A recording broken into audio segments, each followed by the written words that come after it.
Penyesalan selalu datangnya belakangan.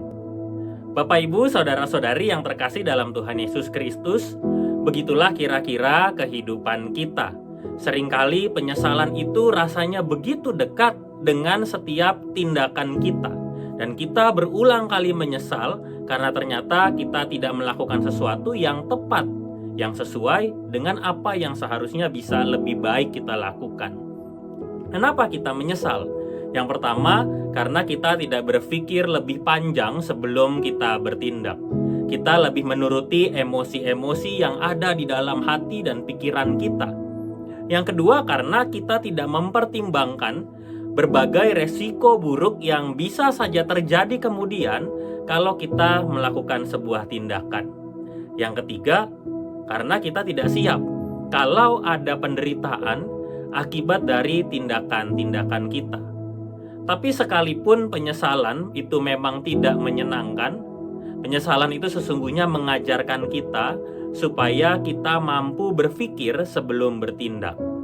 Berita baiknya, ketika hati kita dilawat oleh Tuhan, kita diingatkan bahwa Dia sudah menaruh akal budi bagi kehidupan kita. Akal budi adalah kelengkapan yang Tuhan hadirkan supaya kita tidak hanya menjadi seorang pemikir, tetapi bisa menggunakan juga pikiran kita dengan baik dan optimal, terutama sebelum melakukan sebuah tindakan di dalam kehidupan kita. Tujuannya jelas, supaya kita bisa melakukan yang baik, baik untuk kita dan juga baik untuk Tuhan. Mari kita membaca Amsal pasal 19 ayat yang ke-11.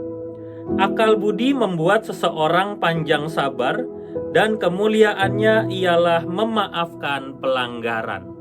Amsal ini menyatakan bahwa melalui akal budi, kita tidak hanya sekadar menjadi orang yang pintar atau cerdas, tetapi juga punya kestabilan emosi yang disebut sebagai kesabaran. Ketika kita menjadi orang yang sabar, di tengah berbagai tantangan hidup kita akan mudah untuk mendapatkan ketenangan, sekaligus dilatih untuk menjadi pribadi yang bisa memaafkan setiap kesalahan-kesalahan yang pernah dibuat oleh orang lain di dalam kehidupan kita. Dan dari kesabaran itulah pada akhirnya kita sungguh-sungguh bisa merasakan hidup kita jadi semakin lebih baik, karena kita mau menjadi pribadi yang sabar dan juga bisa memaafkan. Seringkali kalau kita dijahati oleh orang lain, kita ingin segera membalasnya. Seringkali kalau kita dihianati, kita ingin segera mendengar kabar buruk dari orang itu.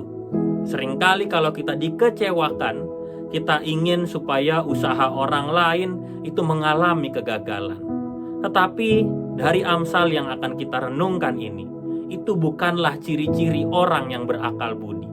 Tapi orang yang berakal budi akan selalu mengolah hati dan perasaannya supaya dia bisa semakin mengerti kalau kita semua ini hidup di dalam kuasa Tuhan.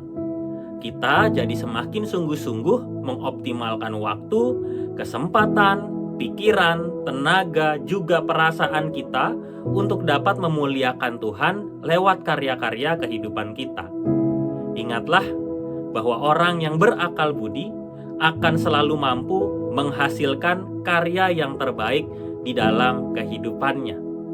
Orang yang berakal budi juga tidak akan membalas setiap kejahatan orang lain dengan juga melakukan sesuatu yang jahat. Jangan balas setiap perbuatan jahat, apalagi ikut-ikutan untuk menjadi orang yang jahat. Dengan akal budi kita ditolong oleh Tuhan menjadi pribadi yang tetap setia di tengah berbagai cobaan. Jangan biarkan penyesalan datang, karena anak Tuhan akan selalu berjuang demi kebaikan. Mulai hari ini, marilah kita menjadi pribadi yang terus berakal budi, tidak menaruh dendam, sekaligus mampu memaafkan orang-orang yang hadir di tengah kehidupan kita, supaya hidup kita tidak lagi larut dalam kebencian dan kemarahan. Selamat berjuang, dan Tuhan akan menyertai kita semua. Mari kita berdoa. Tuhan yang penuh kasih, Mampukanlah kami untuk menjadi pribadi yang terus dipenuhi dengan akal budi, hikmat dari Tuhan di dalam kehidupan kami, sehingga semakin hari kami menjadi orang yang semakin penuh dengan kesabaran. Kami menjadi pribadi yang pemaaf, sekalipun itu juga adalah situasi-situasi yang cukup berat. Mampukanlah kami untuk mendapatkan kedamaian yang sudah Engkau hadirkan, merasakannya dan juga mengaplikasikannya dalam kehidupan kami setiap hari. Dalam nama Tuhan Yesus Kristus, kami berdoa. Amin.